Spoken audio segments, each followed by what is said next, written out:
my wife, daughter, twin boys, and myself were all infected with the COVID-19 virus. And in today's YouTube video, what I'd like to do is share with everybody our journey in dealing with COVID-19. When we were infected with COVID-19, we were traveling throughout the United States of America, which was extremely difficult and very stressful as parents of 3 young children. However, we made it through, and what I really want to do in this video is I want to share with everybody exactly what we went through as parents dealing with COVID with our children and ourselves. In addition, we also want to give some positive vibes. I think there's a lot of negativity that is really in the media today, and there is a tremendous amount of fear that is present with COVID-19. What I'd like to do is approach this with a very rational, a very fact-based thinking to really give some optimism and some hope for the future. This is going to be one of the most important YouTube videos I've ever made. Let's get started.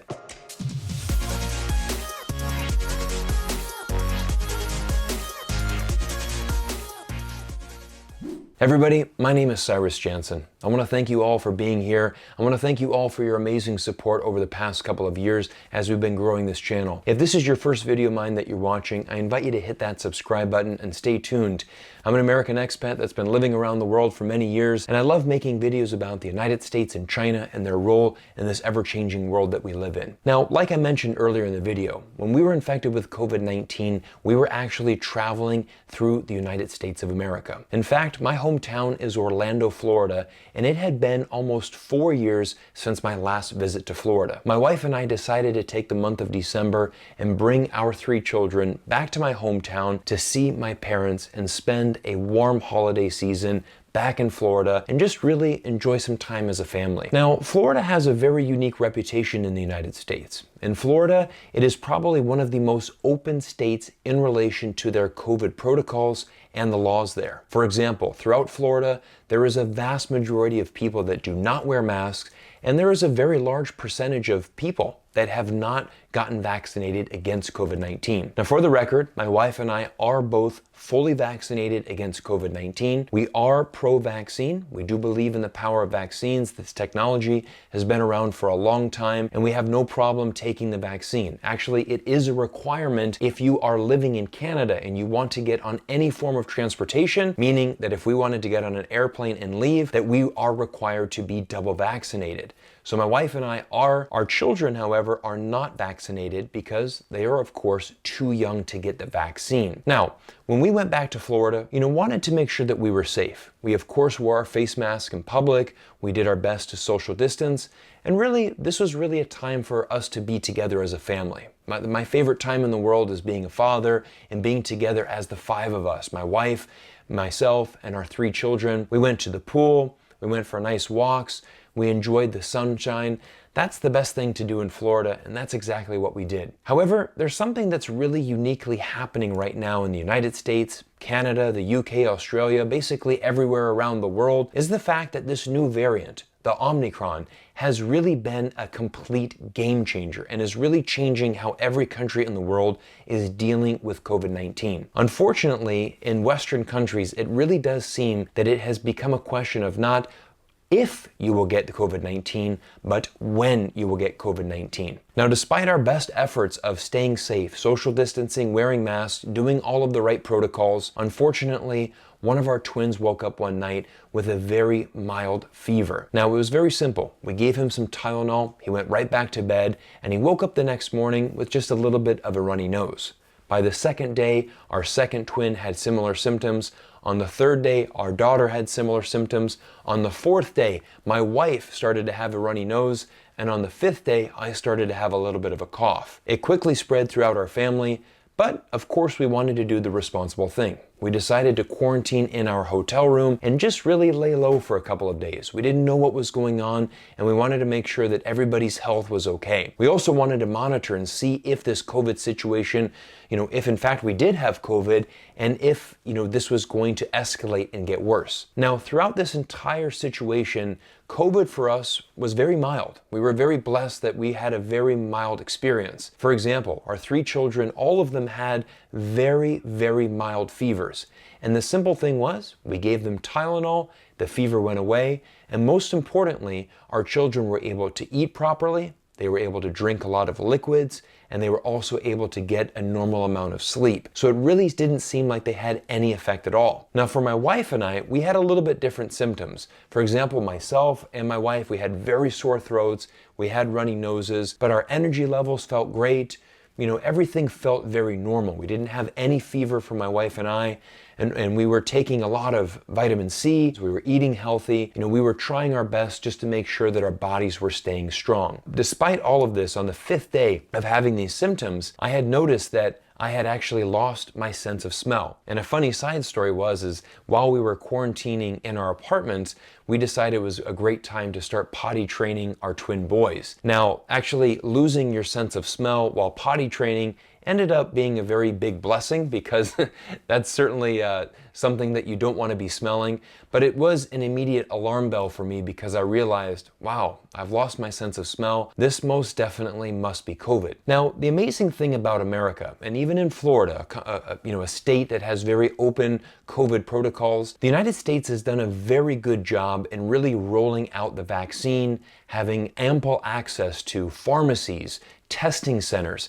And this is really one of the most amazing things. For example, at the shopping mall, you could actually go through a drive-through COVID testing clinic. This was open 7 days a week, standard business hours. And again, you even had the same service at local drive-through pharmacies. It was quite amazing and quite efficient to see how America was implementing this testing. And again, America has done a very good job rolling out their vaccine program. Again, living in Canada, we really struggled to get vaccines.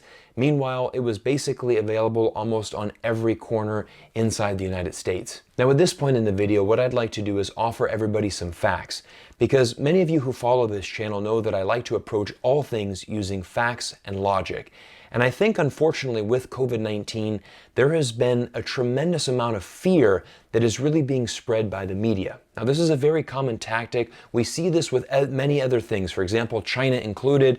The media tells us that China is the most dangerous threat in the world, but actually when you go to China, you experience it yourself, you meet with people on the ground in China, you realize that the China that is presented is often very different than what is happening. And unfortunately, this is also happening with COVID-19 right now. So again, let's look at things from a factual basis and really just move forward with a little bit of calmness. Now, these facts I was able to gather from Dr. Elisa Song. She runs a fantastic Instagram page, and I want to give her a huge shout out. I'm going to drop a link down to her Instagram below, and this is what she has to say. Omicron is clearly more transmissible and able to evade vaccines, boosters, natural immunities, and antibodies. However, Omicron is not more serious than other variants. And I actually think this is a very important thing to recognize and also to be optimistic about. You see, when the Spanish flu came out in 1918, what happened is that there was multiple variants that came out afterwards, and each variant started to get more and more contagious, but less and less lethal. And this is actually the natural progression of these pandemics. Omicron is actually a very positive thing because it is highly contagious, but it is significantly more mild. Let's take a look at some of the data that Dr. Song was able to gather. As we see increases in child Omicron cases, the rate of hospitalizations and death remains stable compared with prior strains. For children, hospitalization rates are still at 0.8%. Death rates are still 0.01%. Every death is one too many, but we need to know the numbers to make sound public health policy. And the interesting thing is that these numbers hold true for all of the different variants, whether it's Omicron, Delta, Beta, Alpha. All of these variants have very similar data in here. Interesting enough, the New York Times wrote an article in mid-December stating that a preliminary study from South Africa has shown that Omicron has a lower hospitalization rate than both Delta and Beta. Hospitalization rates were noted as follows: Omicron 38 per 1,000, Delta 101 per 1,000, and Beta 131 per 1,000. A global meta-analysis of 77 studies found that between 40 to 54% of people with SARS-CoV-2 infections are asymptomatic. Now, this could potentially be either a good or bad news depending on how you look at it. I actually look at it from a very optimistic standpoint, because that means that if you are infected with the COVID-19 virus, you have almost a 50% chance that you will be asymptomatic. You will have no symptoms at all, and that you will not become sick. And this is why there's a very big difference. Infected does not mean that you are sick. And this is very important for people to understand. Dr. Lee Song goes on to state, I am not in any way minimizing the gravity of how serious COVID can be for some, but 2 years into this pandemic, we need to move out of the uncertainty of 2020 and the fear of 2021 and step into 2022 with a calm plan. And that starts with acknowledging that getting infected is not the same as being sick. Having a positive test should not invoke panic, fear, guilt, or shame. Don't feel helpless. And I really think that this is an amazing message that really needed to be heard. When my wife and I were infected with COVID-19, we immediately felt a lot of guilt. We felt a lot of shame. And when we actually told some of our friends that we were infected, a lot of our friends were almost disappointed with us. They actually looked down on us, and they were almost ashamed to be our friends. And this is the complete wrong way to approach this. Again, I really like what she is saying here. Infected does not mean that you are sick. And if you are infected with COVID-19, you should not feel guilty at all. You should not feel shameful about this. But yet you should move forward, again, with a calm plan, knowing that if you are taking the necessary precautions and that you are working on your health. And again, my wife and I, we are definitely both pro-vaccine. Both of us have chosen to get the vaccine because we believe in the technology. And I think, honestly, maybe we had this mild symptom of COVID-19 because we had the vaccine, which is exactly what it has been, designed to do. But again, what I really want to move forward in the world today is really with some calm, rational thinking. We have to move forward with this pandemic. And I truly believe that as Omicron is spreading like wildfire throughout Western countries around the world, this is potentially a very good thing. I think that this will actually burn out in the next couple of months. And I truly believe that we are looking right now at the beginning of the end of this pandemic. Now, again, everybody, I want to thank you so much for listening to my story today on YouTube and to really, hearing what we have gone through as a family. Being back here in Canada and traveling around North America for the past few weeks, I have to say that people's attitudes in the United States and Canada are slowly shifting very much. Over the last 2 years, we have had so much fear. And almost all of our friends now, we've seen so many of them have been infected with COVID-19 and they've gotten through it. They've gotten through it, and there's almost a sense of relief. There's almost a sense of, you know what? I was fearing this for 2 years. I got it, I beat it, and now we're moving through. For example, I now have some antibodies in my body in addition to the vaccine. I'm still going to be cautious. I'm still going to respect the virus. I'm still going to acknowledge the fact that I potentially could also be reinfected. So I'm going to wear my face mask. I'm going to social distance. I'm going to do the responsible thing. But I'm not going to live in fear anymore. And this is really what I want people to truly understand. So guys, thank you so much for taking time out of your day to spend it with me here on YouTube. Thank you for watching this video.